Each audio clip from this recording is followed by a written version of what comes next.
கசடர கற்ற கல்வி அது. 3 வயசுல உள்ள போற குழந்தை எல்லாமே உத்தமமா தான் போகுது. 18 வயசுல வெளியில வரும்போது தான் என்னமோ பிரச்சனை எங்கேயோ வரும். 3 வயசுல உள்ள போகும்போது பொய் தெரியாது, பித்தலாட்டம் தெரியாது, அடுத்தவன் பொருளை அபகரிக்கணும்னு தெரியாது, அடிச்சு மேலவான்னு சொன்னா தெரியாது, எதுவும் தெரியாது. கையில இருக்கிறத கொடுத்துட்டு 2 குழந்தைங்களும் ஒன்னொன்னு பார்த்து சிரிச்சிட்டு இருக்கிற மாதிரி தான் 3 வயசுல உள்ள கொண்டு போனோம். கசடு அற கல்வியை கொடுக்காததுனால பட்டாம்பூச்சிகளா உள்ள போய் கம்பளி பூச்சிகளா வெளியில வரக்கூடிய கல்வியை நம்ம கொடுத்துட்டு இருக்கோம். ரொம்ப கொடுமையான இட்ஸ் வெரி டேஞ்சரஸ் எவல்யூஷன். இன்னொரு விஷயம், இன்னொரு பள்ளிக்கூடத்துல இதே மாதிரி ஓட்டப்பந்தயம். சத்தியமா குழந்தைங்களுக்கு ஏன் ஓடுறோம்னு இன்னும் தெரியாது. இதுல ஒரு பந்தயம் இருக்கிற விஷயம் கூட தெரியாது. குதிரை பந்தயத்துல கூட இவ்வளவு கமான்னு கூப்பிட்டுருப்பாங்களோ என்னமோ தெரியாது. அந்த குழந்தைகளுடைய தாய் தகப்பன் அங்க நின்றுட்டு அந்த குழந்தைங்களை ஆவேசமா கூப்பிடுறாங்க. அதுங்களுக்கு ஏன் ஓடுறோம்னு தெரியல, எது வரைக்கும் ஓடணும்னு தெரியல, எத்தனை வேகமா ஓடணும்னு தெரியல, எதுவும் தெரியல. சொல்லப்போனா அந்த குழந்தைங்க ஓடவே இல்லை, நாங்க ஓட்டினோம், அவ்வளவுதான். பிடிச்சு தள்ளி ஆன்யமா கெட் செட் அப்படின்னு சொல்லி கோ அப்படின்னதுக்கு அப்புறமா எங்களை திரும்பி பார்த்துட்டு உட்காந்துட்டு இருந்த குழந்தைங்க தான் பிடிச்சு நெட்டி தள்ளி ஓட ஆரம்பிச்சது. ஒரு குழந்தை பாவம், அவன் வேகமா ஓடுற இயல்புள்ளவன் வேகமா ஓடி வரும். பின்னாலேயே 2வது ஒரு குழந்தை ஓடி வந்துட்டு இருந்தது. ஓடி வந்த குழந்தை 2வது குழந்தை விழுந்த அடுத்த நிமிஷம் இந்த முதல் குழந்தை திரும்பி போய் அவனை பக்கத்துல நின்று அவன் முழங்காலெல்லாம் தட்டி விட்டு 2 பேரும் நம்ம பேசிட்டு அங்கேயே நின்றுட்டாங்க. இந்த 3வது குழந்தை வேகமா ஓடி அம்மாவை பார்த்துட்டே இருக்கு. அம்மா ஓடி வாங்குறாங்க. அடிச்சு கட்டிட்டு ஓடி போய் குழந்தை முதல்ல வந்துருச்சு. அந்த யாரையும் பத்தி கவலைப்படாம தான் எங்க வரணுமோ அங்க மட்டுமே ஓடி போய் 3வதாக வந்து 1வது இடத்தை பிடிச்ச குழந்தை எல்லாரும் புத்திசாலின்னு பாராட்டினாங்க. இந்த 1வது ஓடி வந்து 2வது குழந்தை விழுந்த உடனே திரும்பி வந்து தூக்கி விட்டு முழங்கால தட்டி விட்ட குழந்தைய அவங்க அம்மா கூட்டிட்டு போய் அடிச்சாங்க. என்ன சொல்லி அடிச்சாங்க தெரியுமா? எவன் எப்படி போனா உனக்கு என்ன? இவ்வளவுதான். விதையொன்னு போட்டு சொறையொன்னு முளைக்காது. காற்று விதைச்சோன்னா கொடுங்காற்று தான் அறுவடை பண்ணுவோம் நாம. ஒவ்வொரு குழந்தையும் சீறி நம்மளை திரும்பி பார்க்கும் பொழுதெல்லாம் தயவு செஞ்சு புரிஞ்சுக்கோங்க, கசடுகளை நாம பாடத்திட்டங்களா கொடுக்க ஆரம்பிச்சிருக்கோம். மனப்பாடம் பண்றது ஒரு திறமைன்னு சொல்லி கொடுத்துருக்கோம். அடுத்தவங்கிட்ட உதவாம இருக்கிறது ஒரு திறமை அப்படின்னு சொல்லி கொடுத்துருக்கோம். ஏன் பள்ளிக்கூடத்துக்கு ஆசிரியர் வந்தாங்க, ஆசிரியரும் மாணவர்களும் ஒரே பள்ளிக்கூட பேருந்தில் வரக்கூடிய வாய்ப்பு இருக்கும் போதெல்லாம் பார்த்துருப்போம். குழந்தைங்க எழுந்திரிச்சு டீச்சர்ஸ்க்கு இடம் கொடுக்கும். இடம் கொடுக்கணும்னு சொல்லலை, கொடுக்கும்னு சொல்றேன். ரெண்டும் வேற. கண்டிப்பா குழந்தைங்க ஆசிரியர் ஏறினா இடம் கொடுக்கணும் அப்படின்னு நான் சொல்லலை, ஆனா கொடுக்கும். அப்படி ஒரு பழக்கம் உண்டு. ஆனா நான் ஒரு அம்மா ஒரு குழந்தைகிட்ட சொல்றதையே பார்த்தேன்.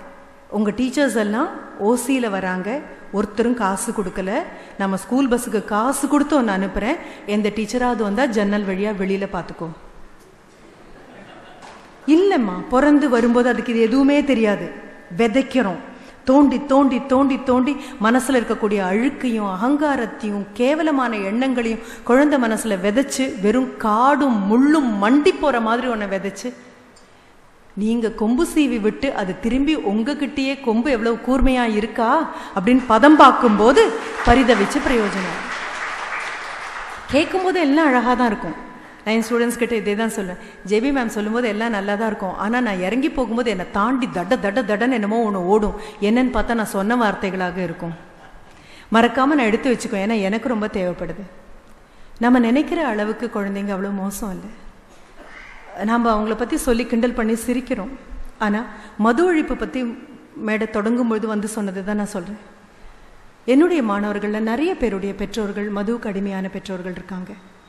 அப்பாக்கள் இருக்காங்க, அம்மாக்கள் இருக்காங்க. தந்தை இடுப்புல கட்டிட்டு இருக்கக்கூடிய துணி அவிழ எங்கே இருக்கோன்னு கூட தெரியாம மதுவுக்கு அடிமையாகி நடு ரோட்ல கிடக்கிறத பார்க்கும்போது அவருடைய குழந்தை மனசு எவ்வளவு பதறுமோ அதை போல பல மடங்கு பதறும் அம்மா அப்படி ரோட்ல கிடக்கும்போது. கற்பனைக்கு தாங்க முடியாத ஒன்றாக இருக்கு இல்லையா? தாய்மையை கொண்டாடுறோம், தாய்மை பெரிய விஷயம் அப்படின்னு சொல்றோம், கோவில் கட்டி கும்பிடணும்னு சொல்றோம், என்னெல்லாமோ சொல்றோம். அதற்கு இன்னொரு சைடும் இருக்கு. என்கிட்ட வந்து அந்த மாணவர் எழுதாரு, அப்பா பண்ணாலே தப்பா தோணுதே, அம்மா மதுவுக்கு அடிமையா இருக்காங்க, நான் என்ன பண்ண முடியும்? அப்பா மதுவுக்கு அடிமையாகி குழந்தைங்களை வீட்டில் போட்டு அடிக்கிறாரு. நாளைக்கு பரீட்சை, என்னால் பரீட்சை எழுத முடியாதுன்னு சொல்லிட்டேன். அம்மா என்னையும் தம்பியும் கூட்டிட்டு போய் அங்கே பக்கத்தில் இருக்கக்கூடிய சிங்காநல்லூருங்கிற ஒரு இடம் இருக்குது கோயம்புத்தூரில், அங்கே இருக்கக்கூடிய குளத்துல குதிச்சிடலாம் அப்படின்னு போனோம் மேடம். ஆனால் மனசு தாங்கலை, திரும்பி வந்துட்டேன் அப்படின்னு சொன்ன பெண்கிட்ட நான் அதுதான் கேட்டேன். இந்த பிரச்சனை என்னோடதுன்னு நினச்சிக்கலாம், நீ தான் நான் நினச்சிக்கலாம், சரியா? என்னுடைய அப்பா குடிகாரர், அடின்னு அடிக்கிறாரு, தாங்க முடியாமல் அம்மா என்னையும் என்னுடைய சகோதரனையும் கூட்டிட்டு போயிட்டாங்க. எங்கே வரைக்கும் குளத்தில் குதித்து செத்தே போயிடலாம் அப்படின்னு போயிட்டாங்க.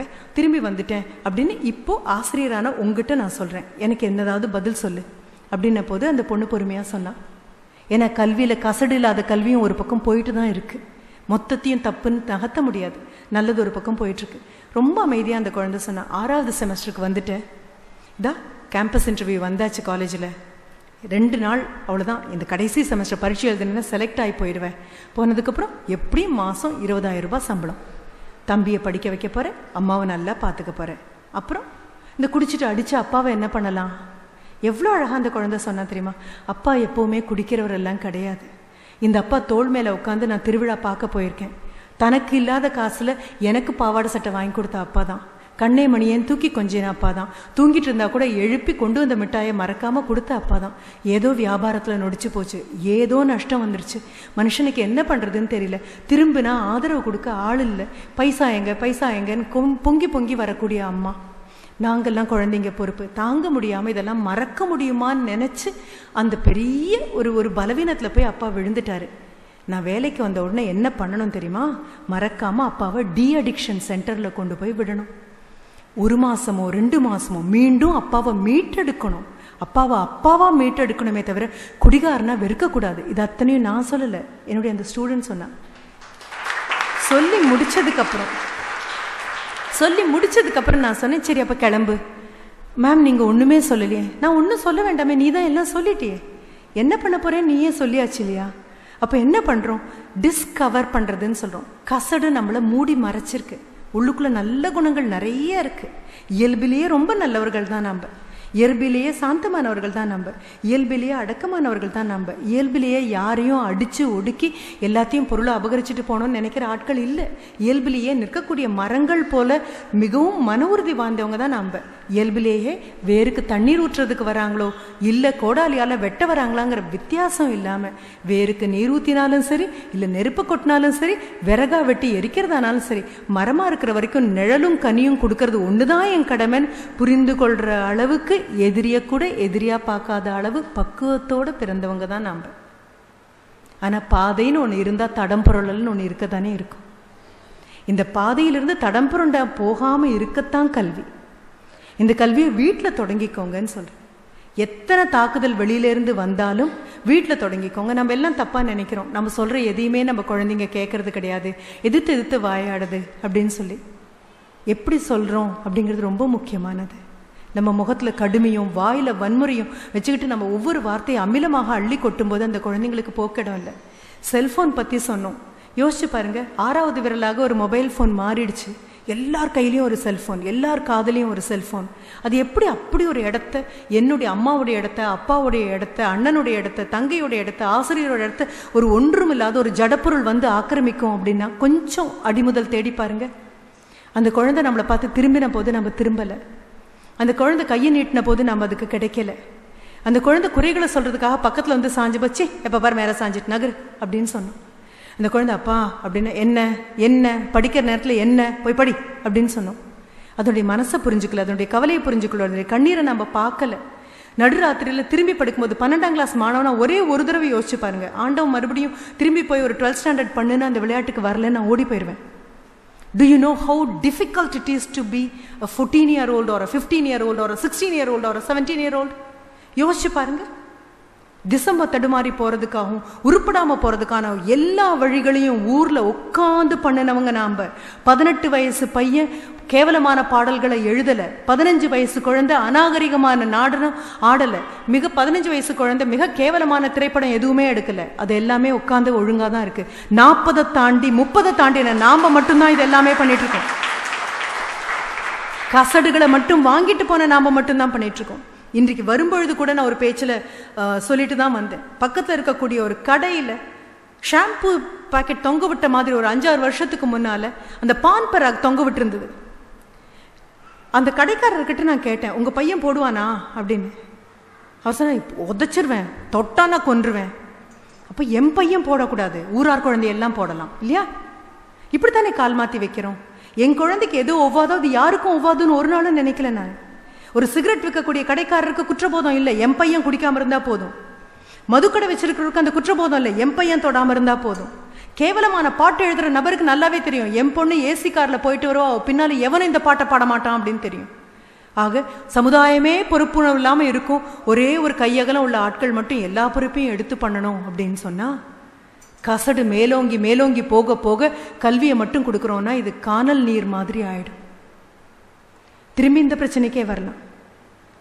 தயவு செஞ்சு 2 கையும் வச்சு அரவணைச்சுக்கோங்க. எல்லா குறைகளோடையும் உங்களை உங்களுடைய தாத்தாவும் பாட்டியும் தகப்பனும் தாயும் ஆதரித்து வளர்த்து ஆளாக்கி விட்டதுக்கப்புறம் அந்த நன்றி கடனை நீங்கள் அவங்களுக்கு காமிக்க முடியாது, அடுத்த தலைமுறைக்கு காணணும். ஆறு ஒரு போக்கில் தான் போகும், திரும்பி வராது. அப்பா அம்மாவுக்கு செய்யாமல் விட்டது எத்தனையோ, கைவிட்டது எத்தனையோ, கடிஞ்சுக்கிட்டது எத்தனையோ, பல்ல கடிச்சது எத்தனையோ. மனைவி சொன்னதற்காக அம்மா விட்ட நபர்கள் எத்தனையோ பேர் இருக்காங்க, அம்மா சொன்னதுக்காக மனைவியை விட்ட நபர்கள் எத்தனையோ பேர் இருக்காங்க.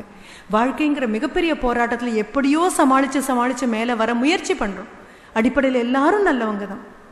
திரும்பி வீட்டுக்கு போய் ஒரு தடவை உங்கள் குழந்தைய பக்கத்தில் உட்கார வச்சு கைவரில் மடியில் வச்சுட்டு பேசலாமான்னு ஒரே ஒரு தடவை கேட்டு பாருங்கள்.